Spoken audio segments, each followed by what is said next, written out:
Бисмиллах, вассалату вассаламу аля расулиллах, ва аля алихи ва сахбихи аджмаин, ва ба'д. Шаввал айындағы 6 күндік ораза турасында.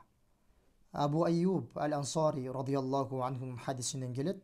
Хадисті имам Муслим рахимахулла өзінің сахихында алып келет.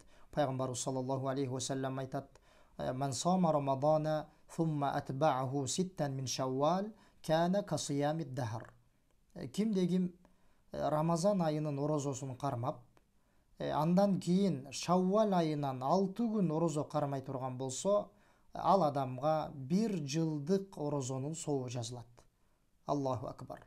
Рамазан айының оразасын қармап бүтіп, андан кейінгі Шаввал айынан, Шаввал айы Рамазандан кейінгі ай, азыр біз Шаввал айының башында тұрабыз. Ошол Шаввал айынан 6 күн еле ораза қармап қоя тұрған болса, ал адамға 1 жылдық ораза тұтқандың соғы жазылады. 1 жылдық оразаның соғы жазылады.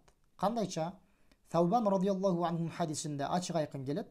Пайғамбару саллаллаху алейхи ва саллям айтқан: Рамазан айының 1 күндік оразасы, Рамазандағы 1 күндік ораза 10 күнге барабар болады деген. Ошондо 1 айлық ораза 300 күн болады, 10 ай. Ал эми Шаввал айындағы 6 күнді 10-ға көйте тұрған болсақ, қанша? 60 күн, 2 ай.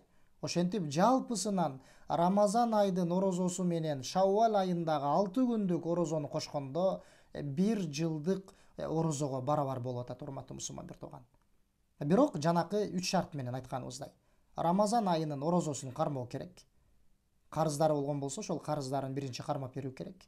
Экинчиден, Шаввал айында кармоо керек 6 күндүк оразаны. Башка айда эмес, Шаввал айынан. Үчүнчүсү 6 күн кармоо керек. Ушул 3 шарт менен.